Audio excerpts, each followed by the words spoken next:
Yeah, really.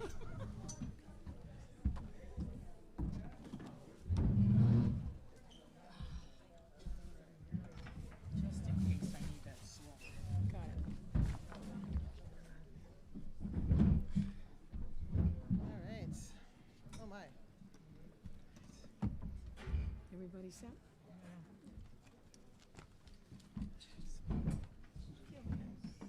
Give it 30 seconds or whatever. Although it feels We'll good. give it another couple of minutes. It's not quite 6 o'clock, and I'm sure there'll be some people still coming in. So. Oh, yeah. Can you hear me? You can't hear me. We'll try it again. Can you hear me? Okay, good, thanks.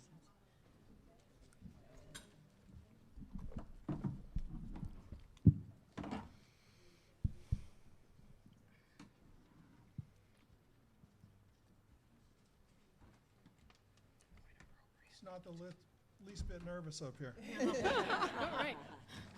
You guys can be worried. Well, Not we've got us. the view too. We have a better view That's than right. you guys do. When the tornado comes, we'll let you know. Yeah. We'll Yeah, be able we've to asked see the it. weather to hold off until you all get back to your cars. Yeah. And David's keeping an eye on it. Yeah. Seems to follow us around. Yeah.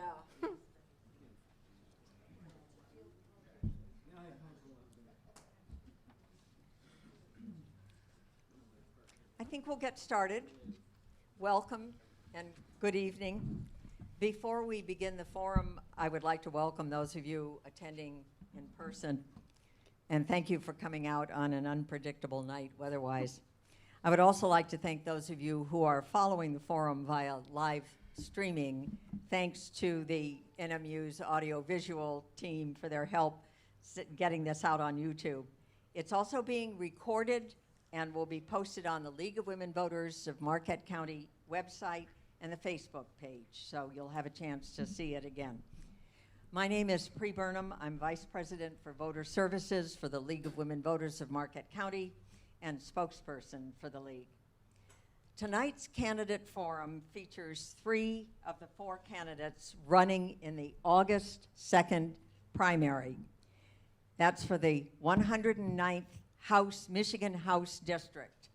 The seat currently held by Sarah Kembenzi, who is term limited, so she can't run for that office again.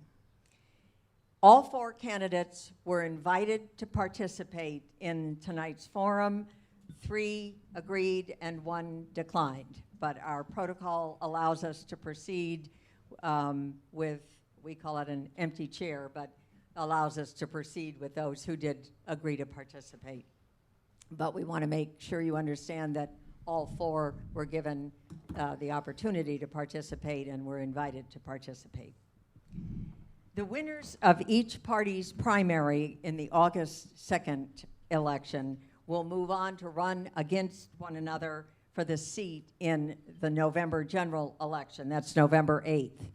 Absentee ballots have gone out, I believe, and so we want to make sure everybody remembers to vote either in person or by absentee ballot on the August 2nd primary.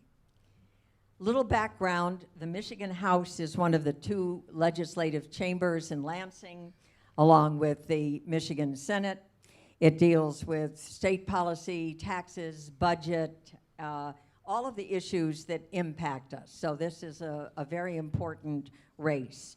The new district, which was drawn by the Michigan Independent Redistricting Commission after the 2020 census, covers Marquette County, Alger County, Baraga County, and part of Dickinson County. So it's a large geographical area, which is why we're so pleased to be able to live stream it.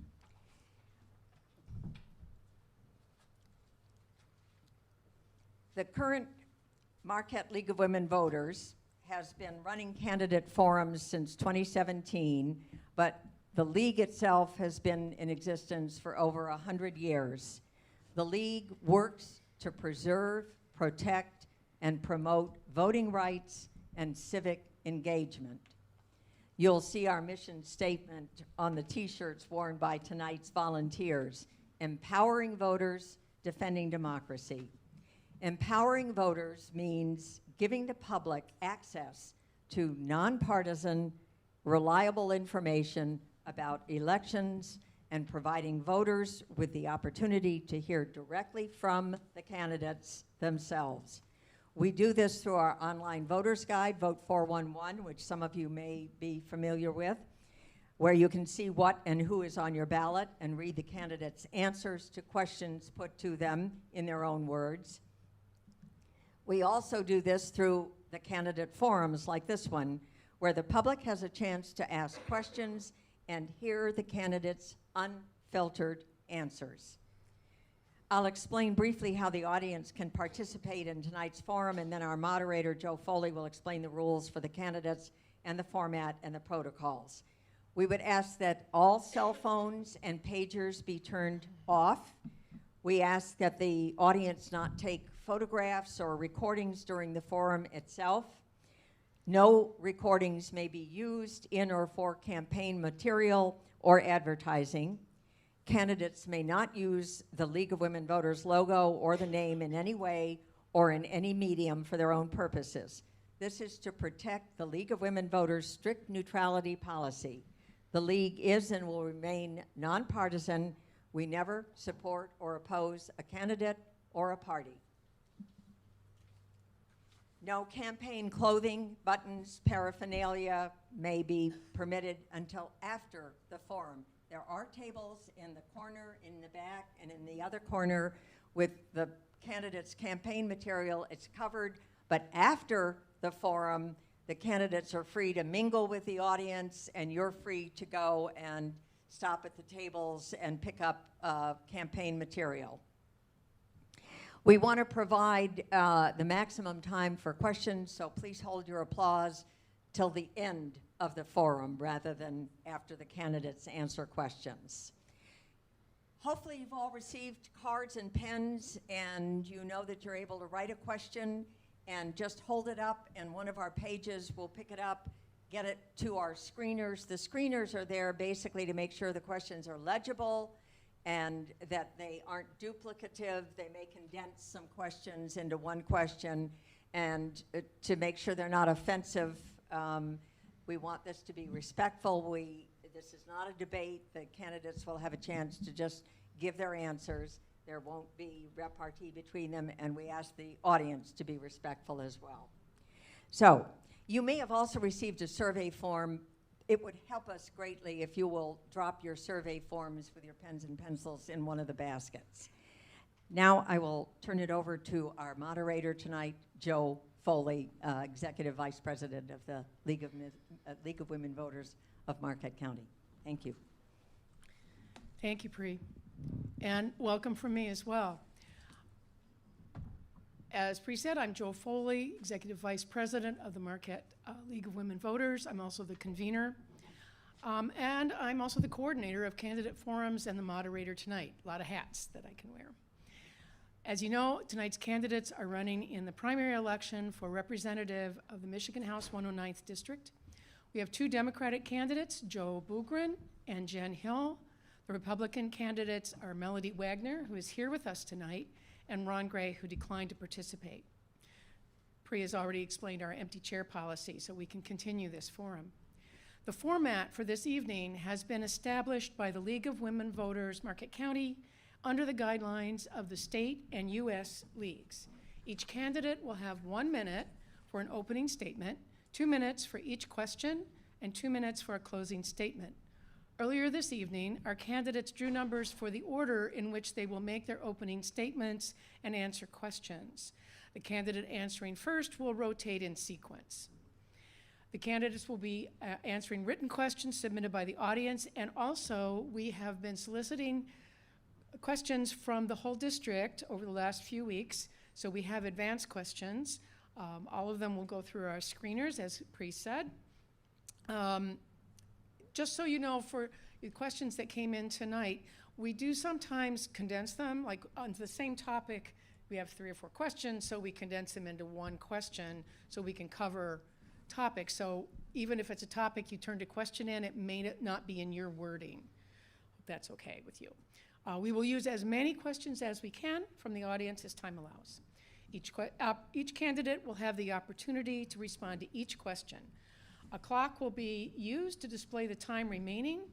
Our timer will indicate that how time is elapsing and when time has expired with signs to the candidates. And you'll be able to see the time yourself if you want on the projection screen.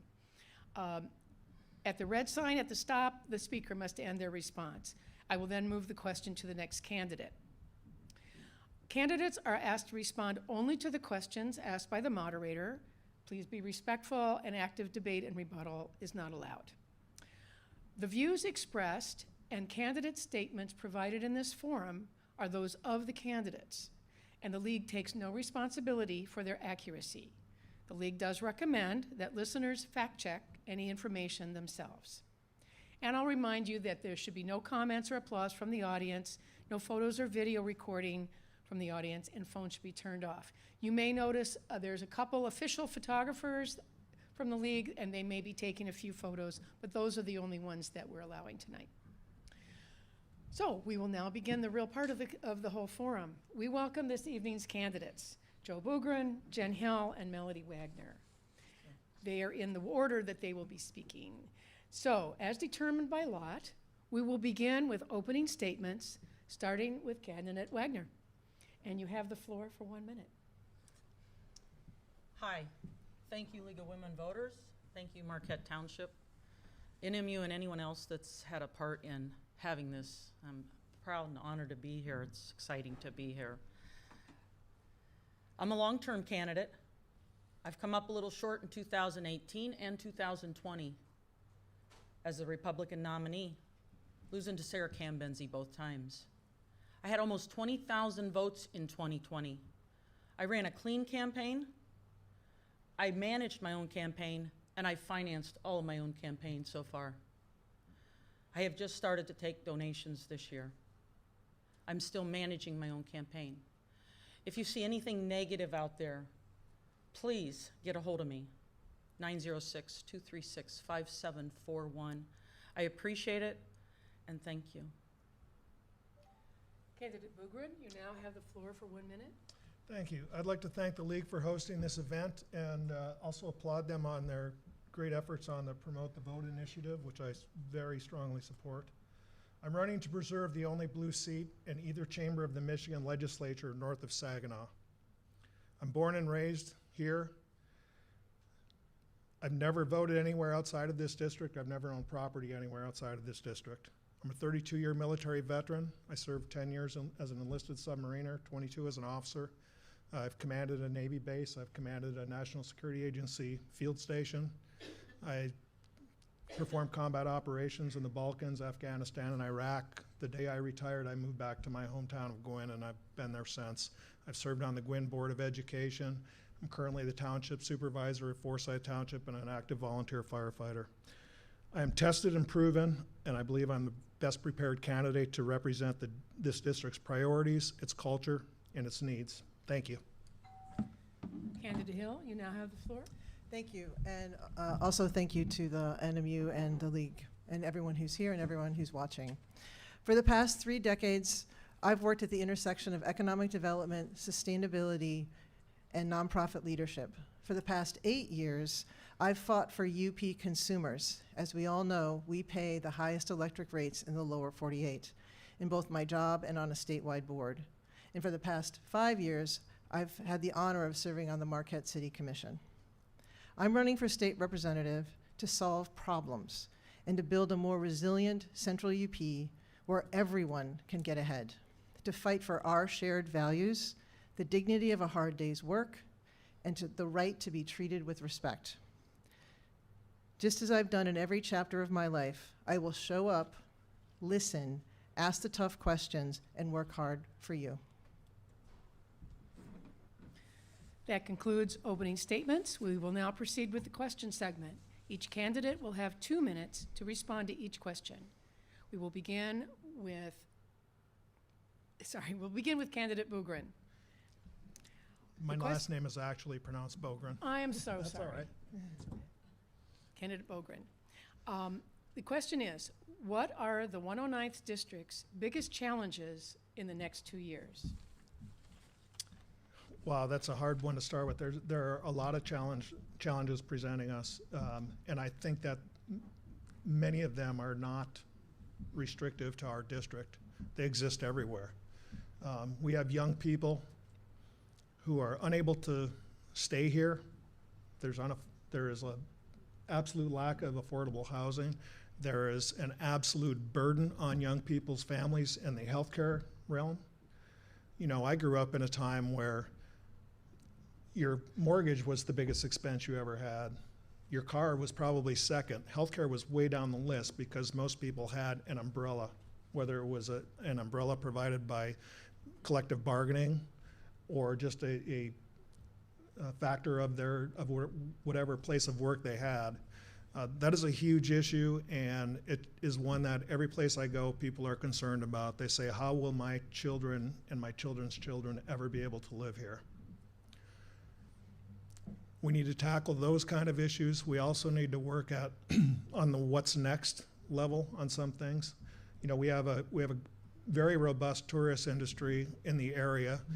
Tourism sometimes is a smorgasbord, and it's there one day and it's gone the next, depending on many, many factors. Just like COVID pushed enormous tourism into the central UP, particularly in Alger County, and to a lesser degree in Marquette City, that can easily stop and go away. So we need to have things that are sustainable. I happen to be a huge believer and a proponent of our local culture of mining and timber. You know, there's two ways you get things in this world. One is you take it out of the ground, and the other is it grows out of the ground. So there is no magic. We reach up in the air and all of a sudden there's an electric battery. It all has to come from somewhere.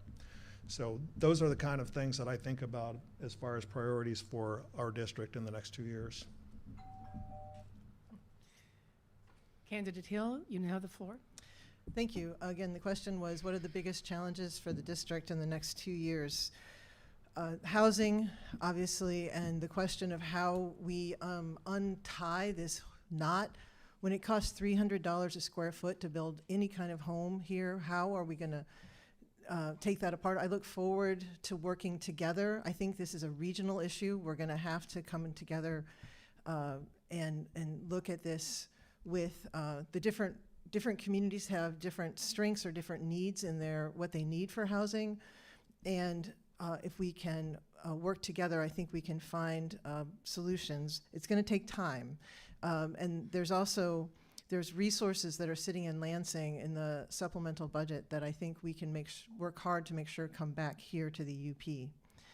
Another part of that challenge is the economic one, and if you have children, you're dealing with how to make sure that you have safe, reliable childcare, and that's a bedrock. And we unfortunately have lost childcare since COVID, and so we need to address that question. And then there's the fundamental question of the voting and making sure that our voting is going to. I fully trust our clerks. They've done a great job and are going to continue to do a good job. But those questions of making sure that we have accountability and trust in government and rebuilding that trust through transparency and communication are really important to me. Candidate Wagner, you now have the question. Biggest challenges out there come from what I've seen and what I've experienced since I moved here in 2013. My family went through a tragedy, brought me into running for this office. I found a broken government at the state level and the local level. Non-existent accountability, transparency, and ethics, which makes us dead last in the nation down there in Lansing.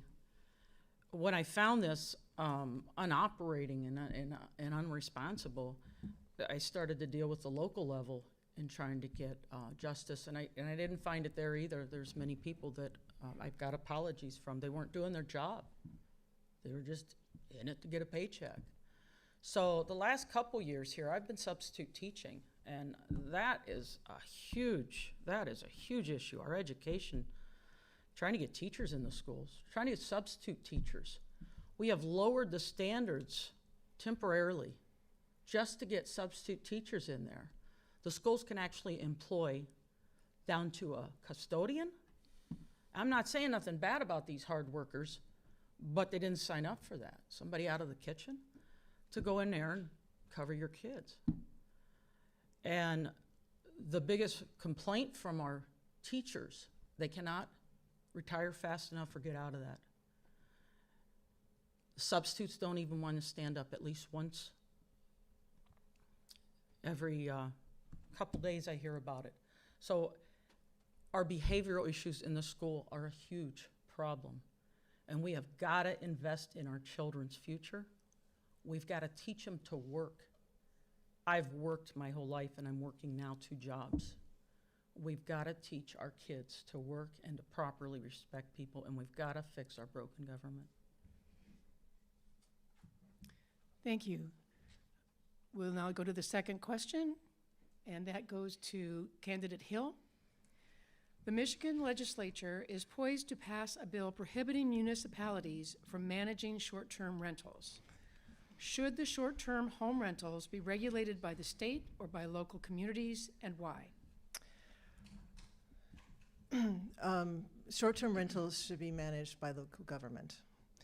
The impact of turning every home into a business, while it seems like that might help people with the affordable pricing of housing, in Marquette, we know that only 6 of the 250 short-term rentals are actually owner-occupied. The vast majority of them are operated purely as businesses. They've taken away the opportunity for people to find that starter home, move up when they have more kids, the opportunities for our seniors to move on in their next phase of living. Short-term rentals do not provide taxes back to local government, and even if they did, the amount of money is so small, we're talking hundreds of thousands, which sounds like a lot, but it doesn't actually address the significant needs that are brought when you have, the thousands of tourists that we have. So we need to, there's a number in Marquette. We negotiated a number. It's 250. I encourage other communities to negotiate a number for you. I'm not saying I'm against it. I'm just saying there's a number, and that number should be set locally. Candidate Wagner, the question goes to you. Could I hear that You question bet. again? The Michigan legislature is poised to pass a bill prohibiting municipalities from managing short-term rentals. Should the short-term home rentals be regulated by the state or by local communities, and why? Whatever you do, you're taking the rights away from the homeowners. That I firmly believe. I believe we've done it on a local level in a couple of our communities here in Schoolcraft, which is a county that we've lost to the 108th district. And the fact that the rentals are going up faster than ownership right now concerns me, and it concerns a lot of others. And local communities is what I feel are the best to understand their area, what's going on in them, and I'm not sure the legislation should make that determination. Okay. I'm done with that. Candidate Bogren, the Thank you. question goes to you.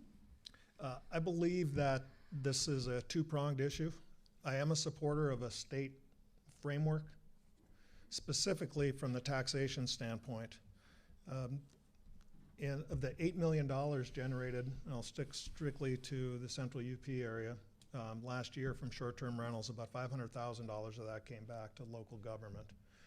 Well, I can tell you from running a fire department and a police force and every other service that is impacted by short-term rentals, you're not going to get there from here.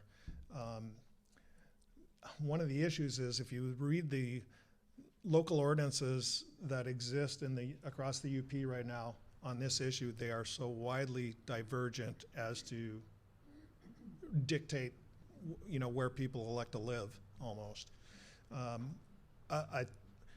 I've used short-term rentals in travel. I'm a small business owner and my company is nationwide, so I travel in different areas. If I'm in Key West, Florida, I pay Montgomery County tax, I pay Key West City tax, I pay a resort fee, and that's all on a short-term rental, because a lot of times you go down there, you can't get a hotel. And that gets entirely 100% passed on to the consumer. And you make a decision, just like you do when you go on any other vacation. I'm either gonna pay it or I'm not gonna go. So I do believe that it's grossly inadequate that right now 6% is the number of what gets returned on there, and where it goes is not where it needs to go. Local municipalities need to get a slice of that pie and a bite of that apple to provide fundamental services that are expanded because of what happens with short-term rentals. We all have police power ordinances, and that's what will govern short-term rentals. You know, what the determination is on how many are in a given municipality, that's up to the local people. Thank you. We'll go on to question 3, and that will go to candidate Wagner first. In view of the repeal of Roe by the U.S. Supreme Court, what do you think the legislature should do about reproductive rights in Michigan? Well, right now, the legislature isn't going to do anything. There's a petition out there put out by pro-abortion folks here in Michigan. And my understanding, the articles came out yesterday, and I confirmed them, that they have the signatures to put it to a vote in November for all of you guys. Everybody in Michigan will get to vote on making abortion legal in Michigan. I had the question posed to me in a high school class where I don't go political with, and I just said to the kids, I said, y'all understand Roe versus Wade passed back in '73, federally made it legal for abortion. I said, well, that got overturned. It should be in the state's hands, and they all understood that. I didn't go in with my opinion. But my understanding, right now, the legislators, there's nothing. There's going to be a ballot proposal in November, and the people are going to get to vote on it. What they do in the future, I'm not sure of right now. That's my answer. Candidate Bogren, the question goes to you. Could I ask you to repeat the Sure. question? In view of the repeal of Roe by the U.S. Supreme Court, what do you think the legislature should do about reproductive rights in Michigan? Okay. Well, as a pro-choice candidate and a father of 4 daughters and grandfather of 3 girls, I hope you saw what my response was to Roe v. Wade being overturned. This is a women's health care issue. First and foremost, it should always be discussed in that context. I think it's appalling, and I think it was a horrid day for women in America and for America in general. And it starts with this court's wildly out of sync with America opinion and decision on this. Over 60% of Americans, over 67% of Michiganders support Roe v. Wade. Most people in the legal profession are concerned about it too, because it overturned a precedent of 50 years. That's settled law. This has never happened, and what it does is it opens the door for this court and future courts to be willy-nilly with societal norms and social mores to serve ideology. That's a bad thing. What the Michigan legislature is going to do, who knows? Right now, there is the possibility, and this could be the rallying cry that allows us to overturn the House this year, though it still looks like we will be in the minority. Okay, so that being the case, you are going to get some interesting legislation coming forward, and it underscores the essentiality of us reelecting our governor, because that veto is the only thing that is going to keep women in Michigan from taking a 50-year step backwards. Candidate Hill, the question goes to you. Thank you. I strongly believe that the government does not have the right to get between a doctor and an individual. We have no right to I'm not a doctor. There are all kinds of medical issues going on that we cannot predict, and this is a very challenging decision, and folks have every right to make that decision with their medical provider, and and so it impacts entire families, these decisions, and so I'm strongly believe that we need to pass this referendum so that we can make sure that Michiganders have that access to speak with their doctor freely, and know that also doctors won't be potentially criminalized for giving people health care. And in particular, when things are illegal like this, the wealthy folks always find a way. The wealthy folks are going to find a way to travel. They're going to find a way to get safe care. They're going to find a way to have enough money to make sure that they're taken care of. I'm running to protect everyone in the UP. And it's the folks that actually need that help, that are in circumstances they may never have ever thought they would ever be in, that the government does have a role in potentially helping them with these challenging medical decisions. Finally, I want to say that I'm the only candidate here who's been endorsed by Vote Pro-Choice. I've been endorsed by Planned Parenthood of Michigan, and I've been endorsed by My List Michigan, which is a group that supports pro-choice women. Thank you. Thank you. We'll go on to the next question and start with candidate Bogren. What is your position on logging and mining of iron, nickel, and copper in the UP? I am a strong proponent of everything you just mentioned. It comes with a responsibility. Okay, that is our culture, that is our heritage here, and I'm not saying that we can't expand who we are and what we are and do other things, but I think it is a sad misjudgment to not believe that this district, at its heart, is still largely focused on mining and timber. It provides the way of life for many, many, many families. We would be a ghost county, ghost district without them. We in Michigan, particularly in the central UP, are known across the globe for our practices in timber. Okay, when we have countries like Finland and Sweden and Norway sending their people who are essential to their timber industry to Felch, Michigan, to see how timber is done properly and how restoration is done. In the last 70 years, the Michigan timber industry has done the greatest job worldwide of reforestation and preventing wildland fires by their practices. And we should be proud of that, and we should embrace that. It is part of who we are, and I will support the timber industry till the very end. And you heard what I said about mining. You know, there's two ways we get things, and we either pull them out of the ground or they grow out of the ground. We have resources that are going to be no longer there shortly at Eagle Mine.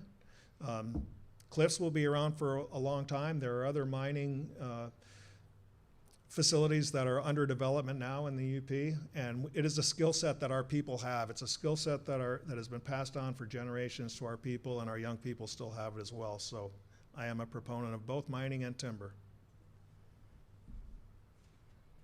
Thank you. The question goes to candidate Hill. Thank you. It's a broad question, the question of logging and mining, and the question of what these long-standing economic sectors which have built tremendous wealth in our communities and left a somewhat mixed legacy, and but what's the good news is that so much has changed in these industries from when I was a child to now, in terms of the practices and understanding how they are so much more sustainable than they used to be. And also, I think the question of the workers and how the workers are treated is a very important one. And so one of the things in looking forward for these industries is, as international commodities and international work and products that are sold internationally, it is certainly a strong pillar to build parts of our economy on and to keep that incredible skilled workforce here. At the same time, I wonder how could we be getting even better deals? And what can we be doing to make sure as new innovations are coming forward, and how do we make sure that more of that money actually stays here? And how do we keep this as a strong, viable economic sector for this region, but one that really feeds us and isn't always one necessarily that's taking that money and sending it overseas? That's a concern I have. But I think those are great conversations that we have a lot to learn about what those opportunities might be. And I look forward to helping craft those so that we can continue to have these important sectors in ways that support the worker and support our environment. Thank you. The question goes to candidate Wagner. All they said and more. Yeah, any improvements that need done, and there's several out there. I mean, I've been asked, well, you know, what's going to happen if the UP catches on fire? And I've said that too. Y'all know what I'm talking about. We've got forests out there we're not currently getting product from, and I think that could be explored, and I think there could be agreement on that of what we should get in and actually use modern forestry to properly take care of these forests. They're sitting there. I know everybody's enjoying them. We got our trails. We've got lots of beauty up here. But man, what happens if we don't manage everything we have properly? The mining there, my security job, I'm over at the mine now, so over at Tilden, and the same thing, the safety issues. Keep them up, keep improving them. Do we have enough workers coming here? I meet a lot of people at the Eagle Mine. They're not from here. I meet folks over at Tilden now. They're not from here. Are we training our students? Are we training our workforce to work, physical work? These are working jobs. These are physically hard working jobs. As a former farmer and a dairy farm owner and operator, I know hard work. So I know I can represent these folks and actually the industry just like farming. And I'm hoping to bring some of my views in with getting people back to work and actually filling these jobs.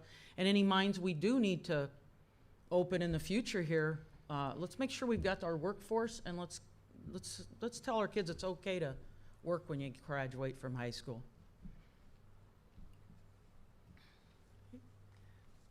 The question goes to candidate Bogren. Isn't it? I'm sorry. No, we're all fine. I'm- We finished. It's okay. I'm sorry. It's okay. Jeez. I can do another 2 minutes. We're doing okay. Yeah, You already answered good. that, didn't you? Okay. We're going to the next question then. Okay, with candidate Hill. Okay, that's yes. Okay. What legislation would you support to address gun violence and gun ownership safety?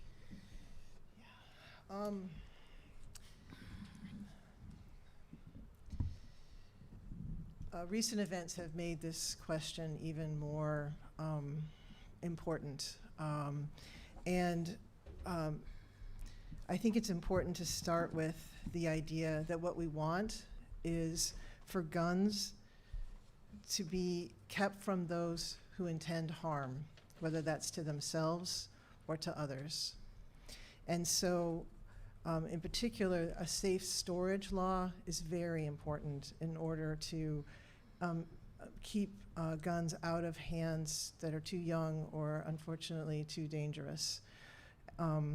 We also need to strengthen the intimate partners or domestic violence piece to make sure that what's the term is extreme risk or red flag, that if folks are have indications of that, we need to keep guns out of those hands. And finally, and most tragically, I think, is that Michigan's suicide rate is 58% with guns. And so, and that in our rural, in our district is actually even higher, and particularly in the most rural parts of our communities. And so, the question of gun violence is one that Unfortunately, too often it comes back actually back on the owner, which is we want to get resources to people so that they can find the hope that they don't have in that moment, and then make sure that our public safety officers have what they need to help keep us all safe.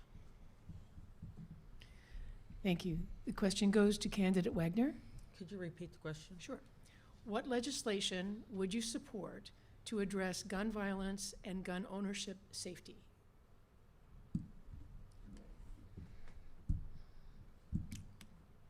Not sure I would endorse any of it or even present any. I'm completely pro Second Amendment. And actually, I'm in 4 gun clubs. And if you don't understand what is happening out there, we've got a broken nation. We've got a broken state. We got hearts that are broken. We got minds that are broken. We have severe mental health. Taking and putting any more gun laws on somebody who's a criminal, they're not going to abide by them anyway. We need education. We need education of our youth, continued education. We're constantly promoting education in the groups that I'm in. The violence that's out there and the heartache that is out there, you can't legislate that morality on anybody. We have to make a stand. We have to care about our neighbors. Find out who your neighbor is. Go down the street. When I moved in where I live out at K.I. Sawyer, I was told, don't go down Dart Street. Don't go down Commando. You'll get shot. I couldn't wait to walk down those streets. And we've improved it. I'm very active in my community of K.I. Sawyer. And I'm sure if we check our crime rates in our township here in Forsyth, I think you would see it less. Former law enforcement officer, I'm well aware of a lot of stuff. If anything, I'd get rid of some of them. Thank you. Thank you. The question goes to candidate Bogren. Thank you. I would consider myself to be a Second Amendment advocate in its strictest sense. I am an avid hunter. I'm very supportive of the bipartisan federal legislation that was just recently passed. It contained a lot of common sense things that anybody with common sense could accept as not an infringement on their constitutional rights. I think there's a lot of chest thumping and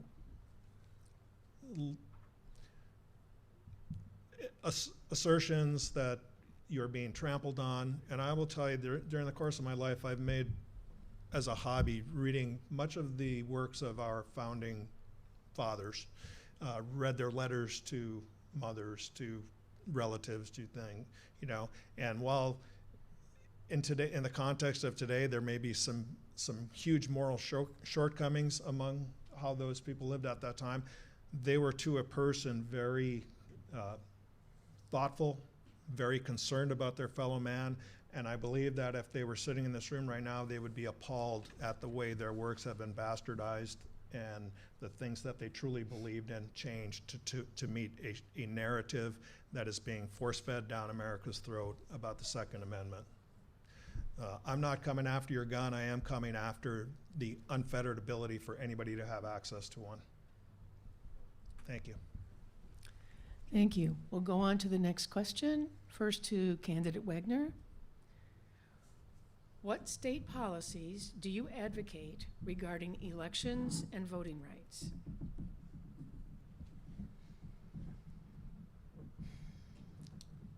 When I'm campaigning, the biggest thing coming up, one of the biggest things is the election of 2020.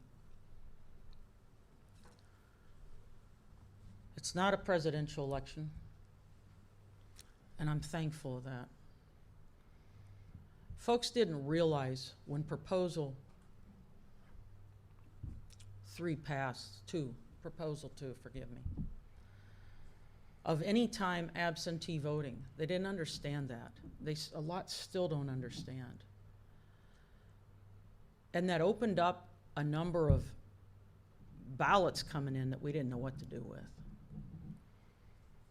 We had counting locations for the first time,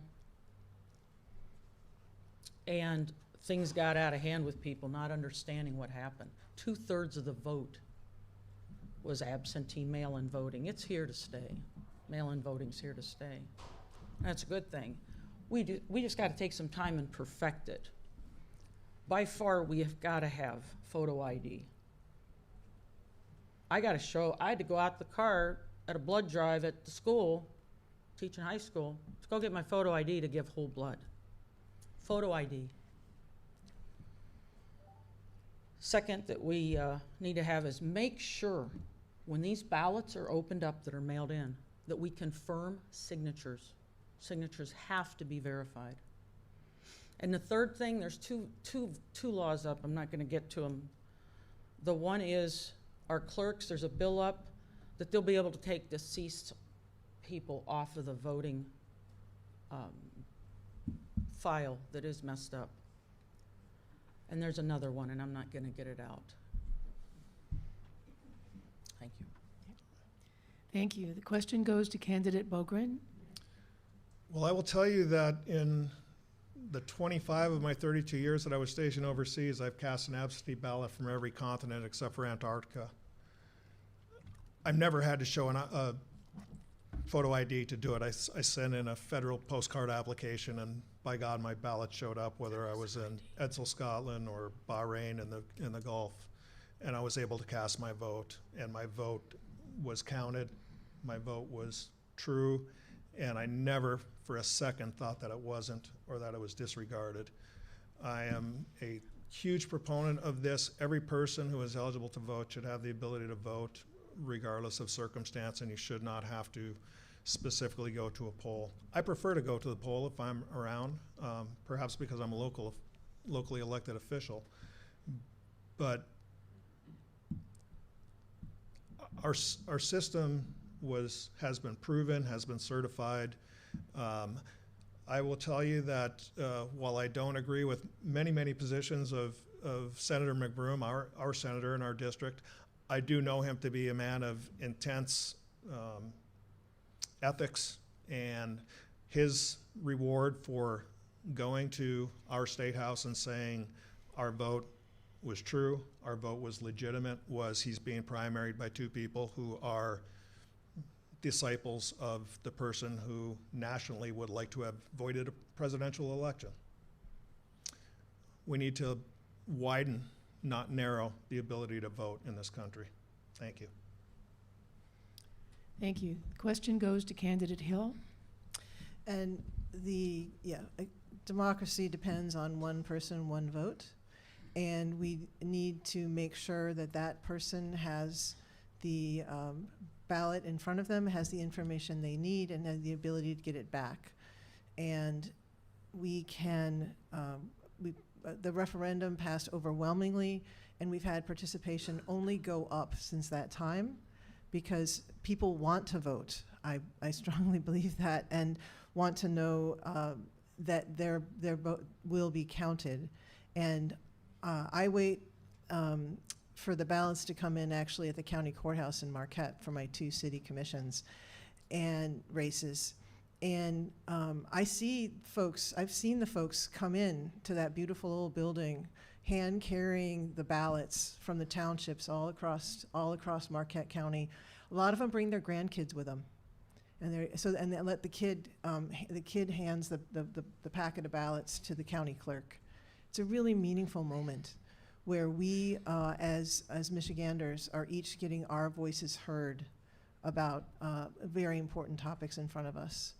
So expanding access to vote, giving the clerks the resources they need to actually be able to count in a safe and an effective way is also important. We can't say that we want to expand, but then not also support it with funding.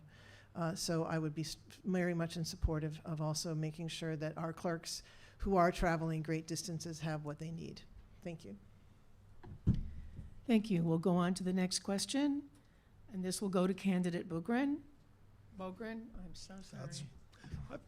put up with that my whole life. It's Yeah, okay. sure. My Nagani relatives say Boogan, so. It's in my head now. Okay. The question is, what is your position on line 5? I am a proponent of line 5, and I will tell you the reasons why. First and foremost, it puts food on the table and roof over the head of a huge amount of people from our district. I will also tell you that I have yet to hear a cogent argument for how we will transport that propane and fuel here in a safer manner than through a tunnel. I personally also believe that from a geopolitical standpoint, that is an international agreement, and we are not going to dissolve an international agreement with one of the 5 partners, of which Canada is first and foremost in many ways. What I think we ought to be wasting no time on and devoting all of our energy to is holding Enbridge and anybody else associated with this to the highest standards of safety.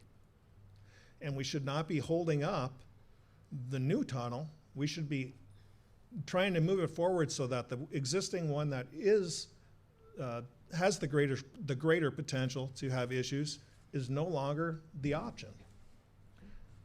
Line 5 is not going away.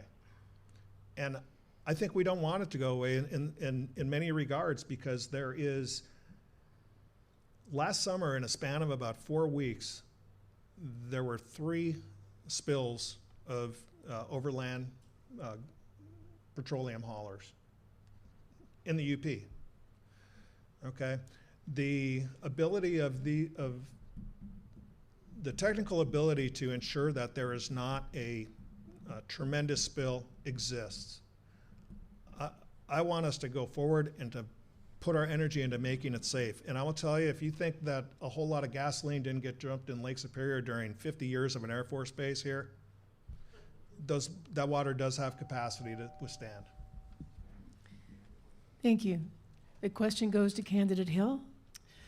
I think line 5 is actually 3 different questions. How do we heat our homes? Where are our jobs going to come from? And how do we keep the lakes clean? Those are 3 different questions. On the question of how do we keep the lakes clean, you don't put oil in a pipeline in a Great Lake. I think there's actually a fairly common understanding that that pipeline has reached it's beyond its expended lifespan. Folks are working hard to make sure it stays safe, but I've seen the picture of the dent from the anchor strike. We were really lucky. Let's not rely on luck. Let's actually plan for a sustainable future. How do we heat our homes? 20% I was a 2 years UP Energy Task Force, 17 meetings. You're welcome to watch each one of them on YouTube. They're all available. And only 20% of homes in the UP are dependent on propane. The majority are actually dependent on natural gas. Both of those commodities are internationally priced, and the prices depend on things like wars that Russia starts. Let's have homegrown energy that we control. Not a Canadian company, not a Russian oligarch who decides that he wants to go to war. That's what's setting our prices right now. Where did the jobs come from? Yes, right now, line 5 has jobs. It also pays taxes to a lot of local municipalities. The question of how we move to a renewable energy system that's locally managed, locally produced energy, and how it pays for itself, those are questions that I invite everyone to come to the table and talk about, because that's where we're headed, and it's going to make us for a safer and more secure future. Excuse me. Thank you. The question goes to Candidate Wagner. So, totally support the tunnel to keep line 5 in the straits. Number 1 reason is I believe they can do it safely. In the Great Lakes I've lived by most of my life, I care about the Great Lakes extremely, and everybody dealing with this cares about the Great Lakes. What I don't think anybody realizes, and it's been mentioned, is how much is it going to take to to transport this fuel, light crude oil, light synthetic crude oil, and natural gas that comes through that line. It's estimated that 90 trucks a day will pass across, or 90 trucks an hour, 2,100 every day will pass across the bridge. Okay, we're gonna take them down to Chicago and bring them in that way? And it's factual out there, and I've been told it's factual, that there's 65% of the propane is used in the UP. 55% is used throughout Michigan. It's needed. I believe it can be done safely. I've read a lot on this. I've talked to Enbridge about it. They're going to be held accountable, and I'm sure our legislation will do that. Thank you. Thank you. We'll go on to the next question, which will go to candidate Hill first. What is your position on repealing Michigan's right-to-work law? I was at the demonstration at the Capitol in 2012, standing outside as our rights were taken away to organize. I have been against this policy since that time, 10 years. The power to organize as workers brings about better products by having workers who know that they are in an environment where they can know what the task is to be done, they're well trained, and safety is a paramount issue. With taking away workers' ability to organize leads to lower wages and less benefits and less security for our workers and our communities. And that's, we've seen the consequences of going in that direction. It's left us further behind. It hasn't brought us forward. The states that have right to work have lower wages and less quality of life, and that's not what I want to do at the state legislature. I want to improve our quality of life in the UP, and I'm going to help make sure that we have the ability to organize so that workers can stand up against these multi-billion-dollar corporations, from Starbucks to the mining companies. Thank you. The question now goes to candidate Wagner. Could you repeat it again? Sure. What is your position on repealing Michigan's right-to-work law?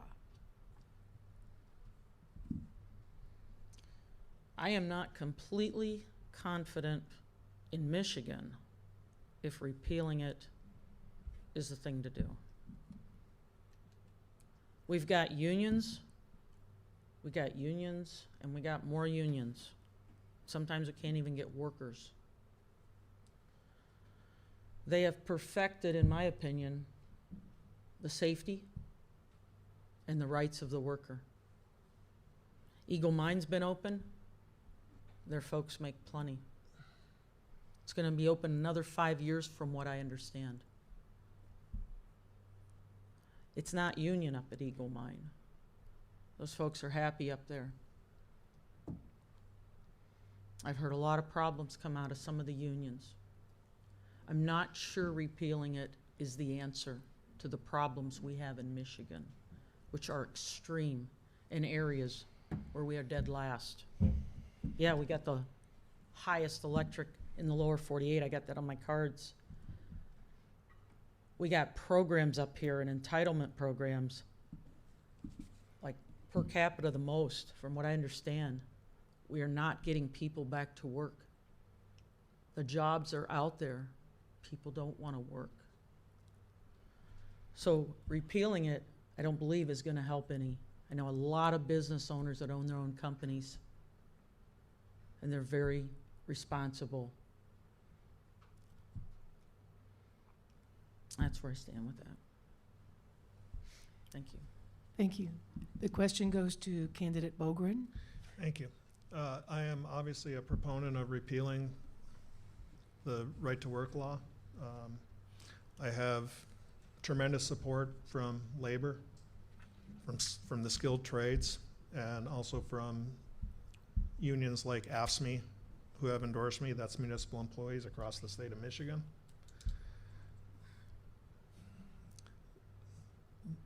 There are a couple different aspects of this that are pretty egregious. Number one, it is undeniable that it has driven down wages. There is no question about it. It's also allowed workers who elect not to participate to get a free ride on the backs of union people who pay their dues, who stand out on the line and get the stuff done. And I will tell you, how many people do you talk about nowadays who are on 10 extra hours a week of forced overtime, okay? Unions in America brought you the 40-hour week, people.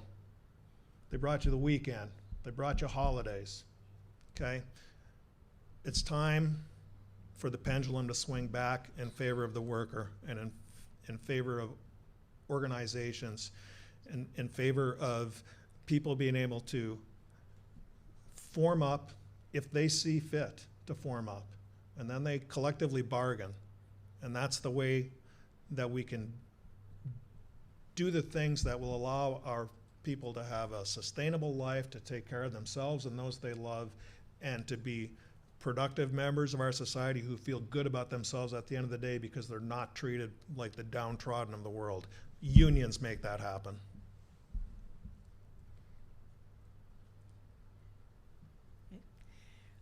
Thank you. We'll go on to the next question, which will go first to candidate Wagner. What is the state's role in ensuring affordable health care?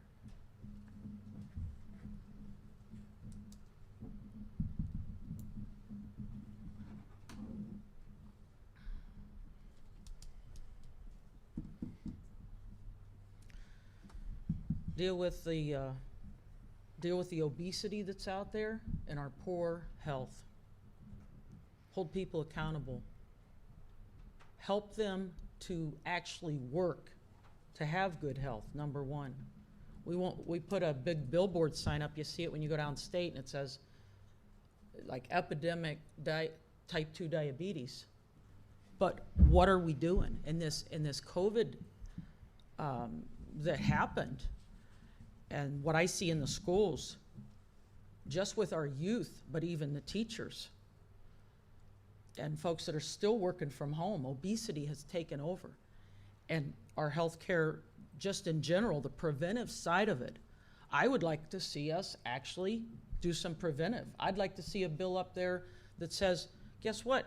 Your food stamp, the food stamps aren't going to pay for pop, candy, and processed foods that aren't healthy for you. I mean, that just makes sense to me. You want to legislate something, legislate folks into getting healthier. I think we legislate, but we don't think about what are we legislating. Why should the person who takes care of themselves over here, and usually the workers, business owners, people that are working and out there healthy and working to get healthy, why should they have to be legislated to take care of the ones who don't want to take care of themselves? I think we could come up with some programs and actually give self-worth to people, work more of getting people jobs that are relative to getting better too. Thank you. Thank you. The question now goes to candidate Bogren. Thank you. One of the things that is central to this discussion is prescription drugs. We do have the ability to put caps on things like that, and they can have an impact. As you probably know, Representative Cambenzi got similar legislation with respect to insulin. I will tell you, I have two sons who have Addison's disease, which is an endocrine system disease that was shared by my childhood hero, John F. Kennedy. It's an inability to produce proteins, and it has devastating effects on the small amount of people who have it, with side effects like anxiety and chronic depression. The drugs for that are very, very expensive. My boys take medicine every day and will for every day of their life.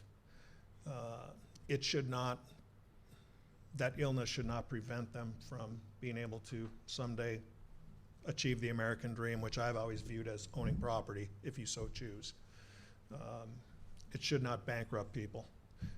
Healthcare things happen, okay, and none of us are immune to them. Poor pun. But it should not be it should not have a devastating impact on a person. we should hold pharmaceutical companies that elect to do business in our state to a standard that says you are not going to come in here and rape and pillage the pocketbooks of our people to feather your nest to ridiculous degrees. You know, you look back at what happened with the EpiPen and what an EpiPen cost to when it came off of the list where it was regulated to when unregulated, they tripled the price overnight. We need to take action to restore our own ability to take care of our own health care. Thank you. The question goes to candidate Hill. All right, I got 8 things. I'm going to talk fast. All right, there's a big role that the state has in affordable health care. There's a lot of money that comes down from the feds. How is that money being allocated? Making sure that we understand that the UP is getting what it deserves of that allocation is one thing that I want to make sure, in particular around rural health, with the closing of rural health clinics, and the transport costs that people have to face to get to their health care. There's a role the state has to play in that. There's a role in making sure that we have safe staffing levels for nurses. We do not have that law in Michigan, and it impacts all of our care every day in terms of who is taking care of us and has that person even had a chance to go to sleep, or are they on mandatory overtime? There's another role for making sure that kids get off to a good start. It is absolutely essential that we make sure that there's a level playing field for all of our kids. And how do we make sure that they have the dental care they need, the vision care they need, so that they are ready to go to school when they're 4, 5, and 6. And the things that we can be doing for our young children are tremendous around health. We have, right now, so much of insurance is tied to jobs. I've worked 3 jobs at the same time most of the time that I've lived here in the UP, because work is seasonal, work is part-time, it's a startup business and they're trying to get up and off the ground. And so there are, to know that we have a safety net behind us so that maybe you want to go out and start a new job. You have health insurance to be safe and be able to do that and take care of your family. And then there's a whole another piece around making sure that, as I said before, that no one's getting between you and your doctor, but we need to have the doctors here in the first place. We also have a shortage of doctors here in the UP, and I know folks are traveling out of state to get care. Thank you. We'll go on to the next question, and it goes first to candidate Bogren. What do you think are the most important statewide issues facing Michigan schools? Well, the governor recently provided increases to state aid for our public school system that brought us all the way up to where we were in 2005. Okay, we are sorely lacking nationwide. Michigan, the school system I went to and many of you went to as a child is not the school system our children and grandchildren are attending. And there is a whole slew of reasons. Part of it is a loss of respect for the teaching staff that has happened over time. Almost every bit of it, though, can be traced directly or indirectly to inadequate funding. I am a huge proponent that money that comes from the citizenry of Michigan for the purpose of public education should be spent on public education exclusively, not private education. There's a lot of revenue being generated in the state, and some of it we talked about today, whether it's short-term rentals, whether it's enhanced gasoline taxes, things like that. If we do not invest in our children, if we do not invest in our schools, we are not investing in the future of this state. And the decline has been precipitous over the last 2 decades. And if you want to, ask the Google about where Michigan stood education-wise in the 1970s, 80s, and where it stands today, it's very alarming. Thank you. Thank you. The question goes to candidate Hill. almost as many on this one. My husband, as you don't know, is a 30-year high school teacher. And I'm a proud product of public schools myself. I strongly support fully funding our public schools in Michigan. And as someone who used to have to ride the bus 45 minutes to get to school, from elementary school all the way to high school, understanding that we need to make sure that kids have transportation, that they have broadband on those buses so they can get their work done. I used to get my work done on the school bus. Feel sorry for the teachers that had to read my handwriting. But so that technology question, the broadband question, the issue of our buildings being safe and warm and welcoming places for kids to learn. And then, of course, but most importantly is the people. Education is about people. And how do we get kids excited about their opportunities and letting them know that there could be a great life for them here, there could be a great life for them in another place, but those inspiring teachers, we all have them in our lives. We can immediately think of Mrs. Gore and Mr. Berg, you know, those people changed my life. Let's make sure those folks have what they need. They listen to the teachers, listen to the support staff, listen to the parents. Let's make education an opportunity. It was an incredible opportunity for me to get to travel and see the world thanks to my education. And I want to make sure that's true for all kids in the Central UP, whether they're planning to stay here and be, work with their hands and be terrific loggers or miners, or whether they're going to go out and make their mark somewhere else in the world, or I want them to be able to stay here and do that or go elsewhere. Thank you. The question goes to candidate Wagner. We got a lot of problems in our schools. I see it up front. Behavior I've mentioned. Some of it's severe. Some teachers cannot even teach a classroom. The kids actually will take over a classroom. I've watched it. I've listened to a teacher after school complain about that. I don't think money's the answer. My saying always says, man, if you can fix it with money, you don't have a problem. We can't fix this with money. Cell phones have taken over our students. They've taken over some parents. I've watched parents that aren't even raising their kids because they're on their cell phone so much. Now put these cell phones in the hands of our kids. You say safety? I think we can make our schools safe. I think we know how to do it. I think we've got a lot out there to make them safe.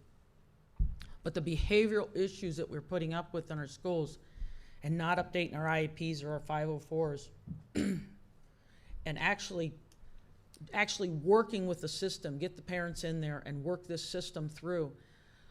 To have students, to have a shortage of special ed teachers and have a teacher have 5 students in there that need a one-on-one.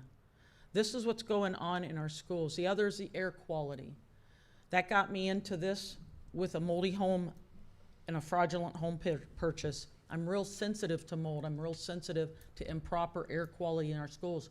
We are still functioning with lots of schools that are very outdated. They're old buildings. Some of them are not healthy and we're not dealing with it. I've pointed it out to principals before and the rooms. I found a home at Nagani.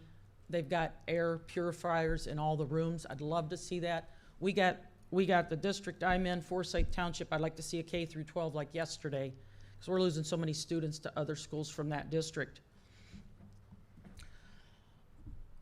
Oh, man, that is the best thing you'll come up with. That's great. Thank you. Thank you. We'll go on to the next question then, and this will go to candidate Hill.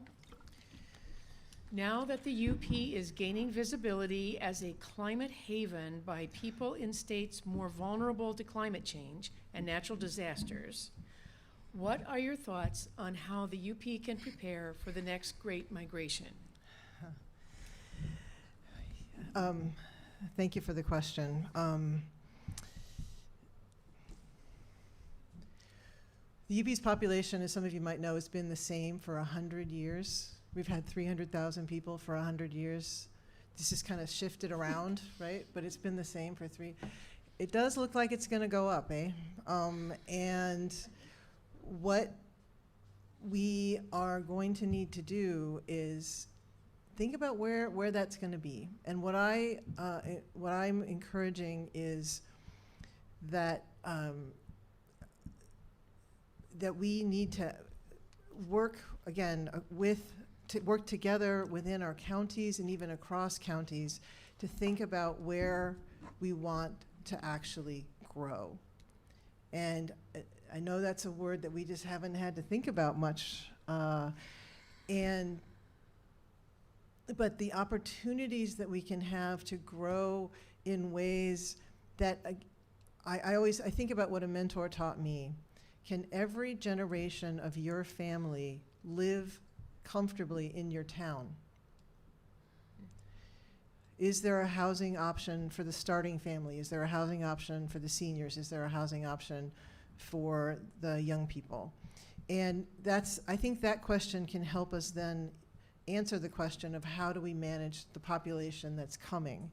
If we think about how we would want to live here, and then how we then work with the folks who might actually help us find, with more money, break apart some of these Gordian knots around housing.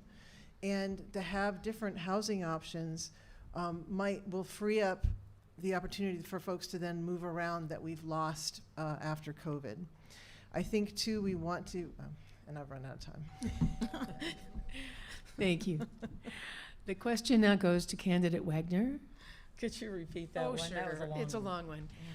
Now that the UP is gaining visibility as a climate haven by people in states more vulnerable to climate change and natural disasters, what are your thoughts on how the UP can prepare for the next great migration? Fix our broken government at every level. Vote in responsible candidates that are out there and care, that really care about people. Get involved. Get involved with your community. Find out who's who out there. Who's moving into our towns? What was it, Great Migration? The next great. They don't know how much it snows here. Trust me, they probably got a home in another state, and they're not spending the winters. When I ask the kids in school, and it's from kindergarten to seniors, you guys like it here? You guys like that snow? Fraction. Like I'm talking 2 out of 25 kids. They don't like the winter. And we got a lot of kids out there in our schools that don't even like the winter. We cannot fill the jobs right now. We've relied on travel nurses to fill our jobs in the hospital. I'm real concerned about even providing adequate, proper, good doctors up here. When I moved here and I said, well, why would you do that? And I was like, oh, don't go to that hospital. Are you kidding me? And you find out who's our doctors? Who are they? You know, who's actually in charge? We don't have a septic code here in Michigan. We're the only state that does not deal with our septic systems out there.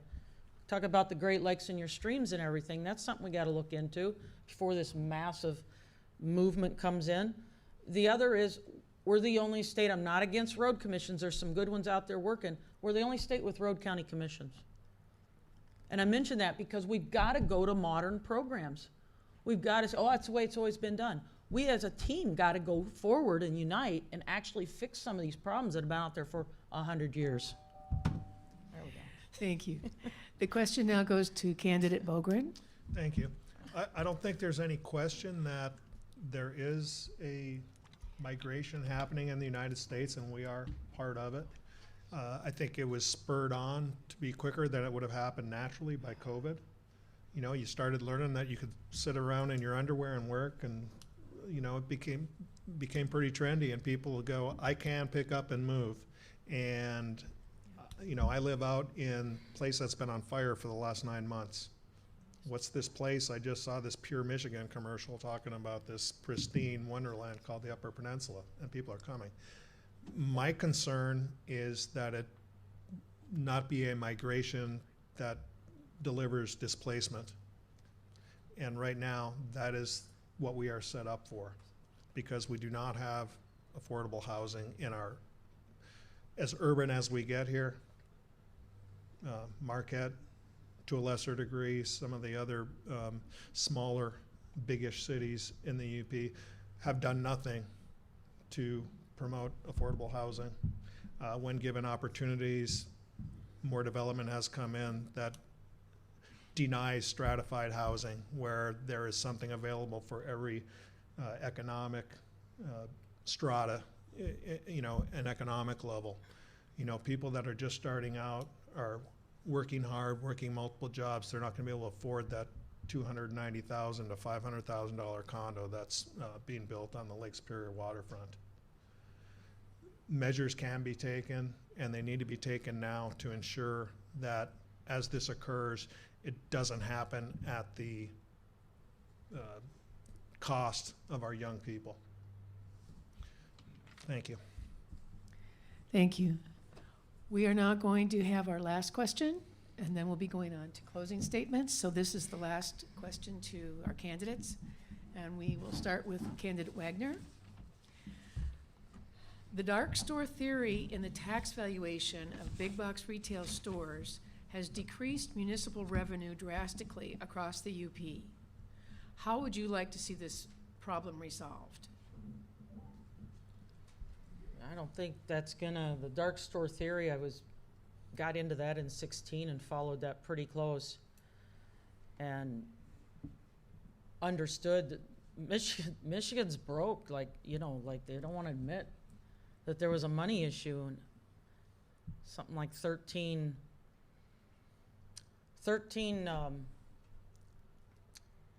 Detroit school principals, I believe, maybe superintendents, frauded the system. And they threw a whole bunch of money at that. It didn't help anything. And then you have these cities where they've put an emergency manager in charge. So these cities were broke before this dark store theory thing happened and this all happened. And we're sitting there going, well, is the money going to come back? I'm against more taxes. There's monies there to do the right thing, for people to get involved. If we don't grasp that whole thought of getting involved, then the monies aren't going to be there. I don't see how you can bring. We're sitting here in this beautiful complex that was built, and I remember reading something about that. They got a couple of them in the other, like Sands Township has a really nice building, but they have monies coming in from all 22 townships with the landfill out there. So certain townships don't have money. Maybe government's spending too much. But the dark store theory, I haven't even heard about that in a few years, dealing with the COVID and everything. Haven't even heard it. I think it's a done deal. I don't know if anything's going to change on it. Just my thought. I haven't looked into it lately, but thank you. Thank you. The question goes to candidate Bogren. Thank you. I'll be succinct. The dark store, that whole issue is an artificial safety net that you and I fund for wealthy people who took a roll of the dice, probably made a ton of money, and moved on to the next big adventure for themselves. And you and I are paying the price for it. And we sit in Marquette Township, where it is probably the most egregious in this, the UP, if not the state. It's just, it defies any logic, and it is different than any other taxation that exists in the books. And why is that so?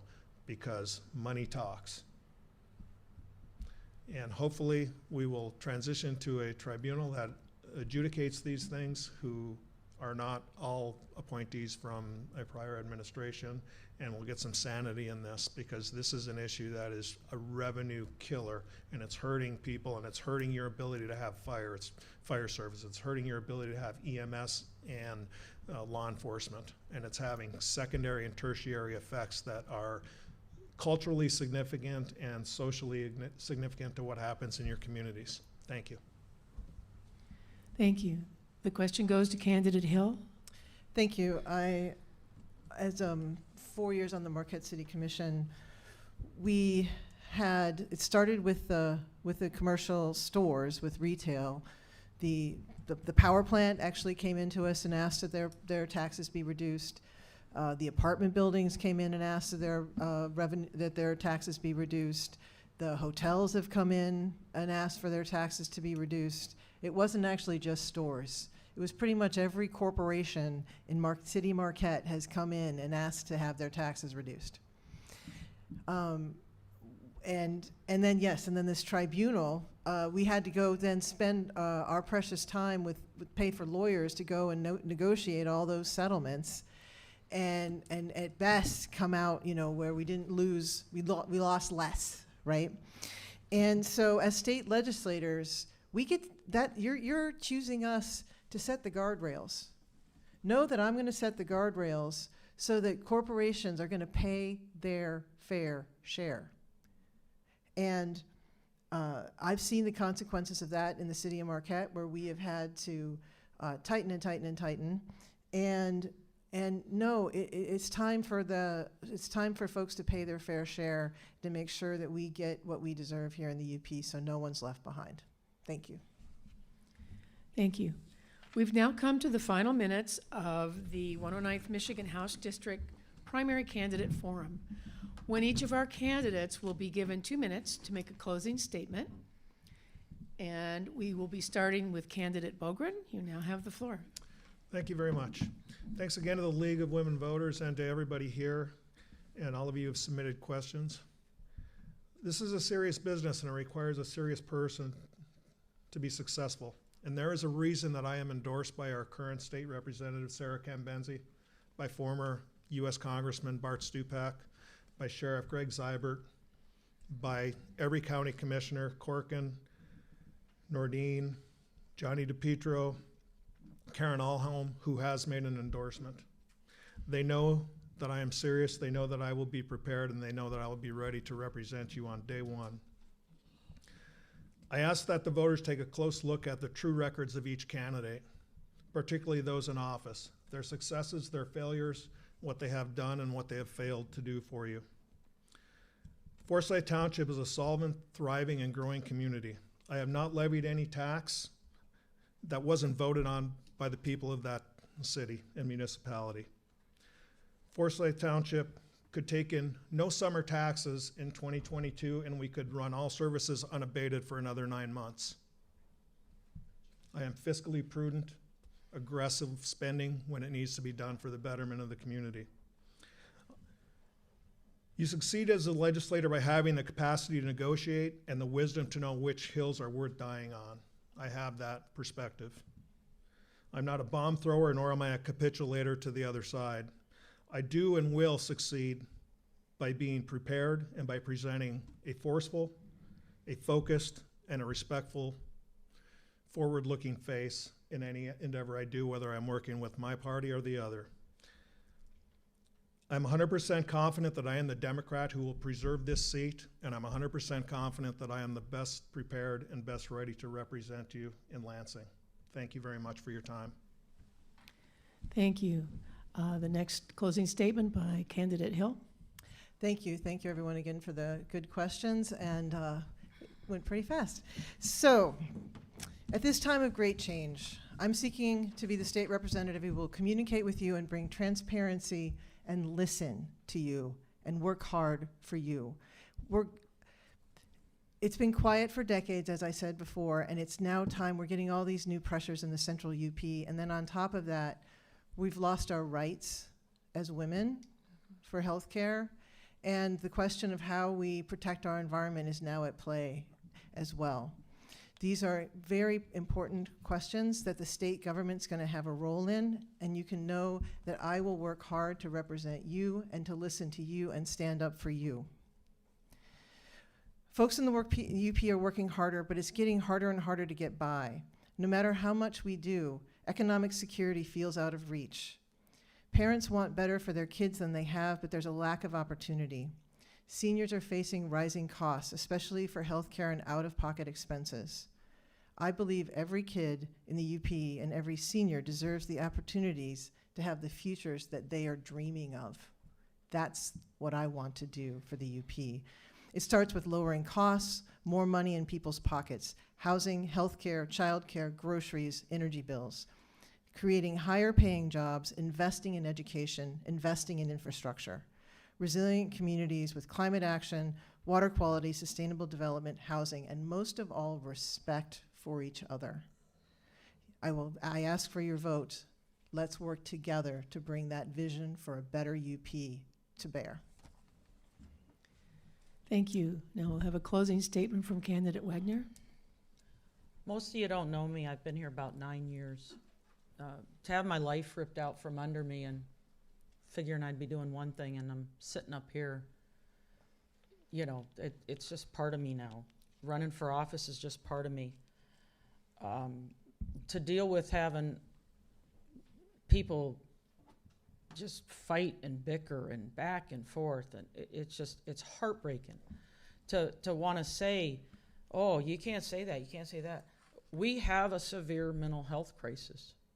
I've been in the schools where I see what's going on.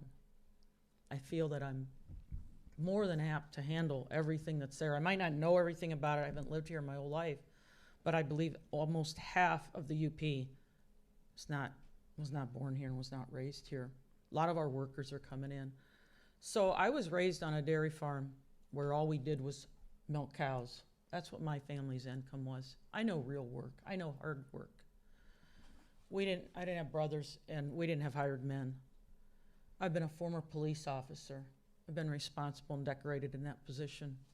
I use it in all of my encounters that aren't good out there when I'm knocking doors, and I will de-escalate a situation. And I think we need to de-escalate sometimes at the state legislative level. I'm unapologetically pro-life.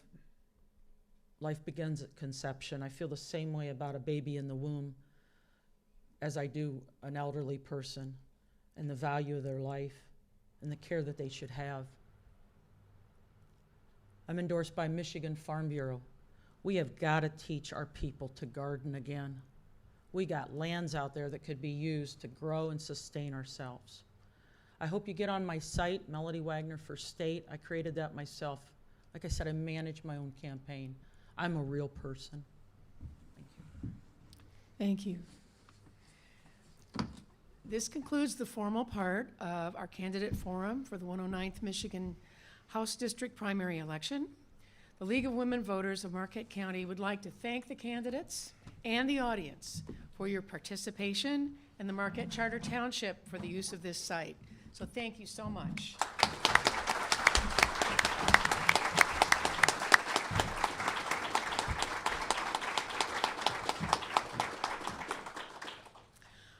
Before ending tonight, if you believe that voter participation is not just a spectator sport, we invite you to join the Marquette County League of Women Voters. We are always open to new members, and we have membership forms available on our information table. For further information on the upcoming primary elections, go to our online voter guide at vote411.org. Remember to get out and vote on August 2nd. Your vote is your voice. So as we start to break down in many ways, the candidates will each have a table in the back where you can, they have some materials, you can chat with them as long as you want to or they want to up until 9 o'clock. And then we have to be out of here. So thank you very much for being a really wonderful, attentive, responsive audience. Thank you.